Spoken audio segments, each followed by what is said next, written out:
So just reviewing Padlet again, I want to point out that I think Padlet looks really simple on the surface, and sometimes it might be hard to think about how you would use a Padlet in the classroom, but it really has a lot of features that make it a very adaptable platform for use in the classroom. So I'm going to remind you that when you create a Padlet account, you're only going to get 3 Padlets in the free account. Now, if you've made a Padlet previously, for example, I have another one that I made in a personal account in 2014, and I made a lot of Padlets, and I think I have 40 there. So if you've made a Padlet before and you've created lots of them, you might have more than 3. Otherwise, you have 3. There's still a lot that you can do with 3. So I'm going to show you how I used it recently. Recently, I used it as an assessment. My students had an assignment, and then they needed to make a post. And if they could link something to their post, like a video or a website or an image, then they linked that. And then all of the information was right here. Of course, it doesn't have an assessment platform built into it.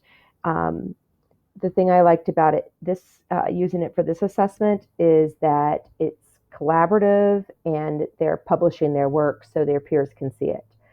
I do want to point out that unless your students have a Padlet account and they are logged in, their posts are going to say anonymous. So they'll need to put their name on them, or you'll have to track them down. To make a post, it's really simple. I'm just going to double click and it gives me a box. I put a title in, I write what I want, and then I can upload a file. I can attach a link to a website. I can take a picture. I can search Google Images. I can capture video from my camera. I can record. I can do a screencast. So there's another way to do a screencast. I can draw, doodle. I can add a place or location, which is going to give me a map, or I can link to another Padlet. So that's a wide range of things that they could add there. So I'm going to go back to another Padlet, and I'm going to show you some of the other things that you might do. So when you go over to the gear, or this little, when I go over, it's not the gear, it's these 3 dots here that give me more options. So I'm going to go to change format. So when I change format, I can pick different ways to display work. Actually, it might be better if I go back to this other one. Let's go back here, and we'll just change the format here because this one's finished. So I'm going to go up here to change format, and I'm going to change format.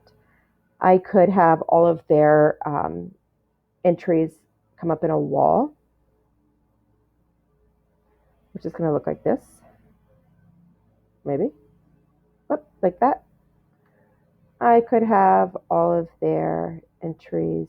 I had it set in stream. The wall and the grid looks similar, I think. They're going to come up in rows. So there's a grid. I could do back channels if they're responding to one another. I don't know how it will look in a map, but if I create a map and we're doing transcendentalism, I can do, I'm going to add a note, and since we did transcendentalism, I want to do Walden Pond in Concord, Massachusetts. And it's going to put a link right here. If I search the internet for images of Walden Pond in Concord, Massachusetts, I have different images that I can pick from. So then I could have my students also map things if they wanted to. I could see using that feature if my students were going to do their own Padlet and be doing some kind of an assessment with a map, or maybe mapping locations in a novel or something like that. I'm going to go back to my dashboard here, and I think this is going to be the same one. but I want to show you timeline. So change format, timeline. And then I could see using this one, maybe for um, plotting a text, right? So here I actually use the Google Maps thing to find where Elsinore Castle might have been. And then for Hamlet, I'm creating a timeline for Act 1, Scene 1, and giving them a foundation and character. So I could create one for my students, or they could create their own. And that's another thing I would say, that students could create their own Padlet accounts, and then they'll also have 3 Padlets. I think it's just important to remember that if we're asking our students to use Padlet, they only are going to have 3 of their own to use to demonstrate their learning. And so we have to be mindful of that so we don't bump into other teachers. Let's see. So under invite people, this is also important because I'm going to need to make sure that my students have access to be able to add. So I need to change privacy so that my visitors can write. Otherwise, I think it's default setted to they can just read.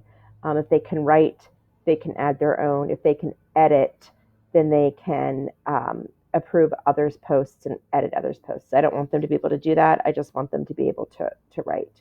And then I can also decide if I want to keep it private, or if it's a public, or if it's secret, or if I want it password protected. I believe there's also a setting where you need to approve before they post. This is also where you export.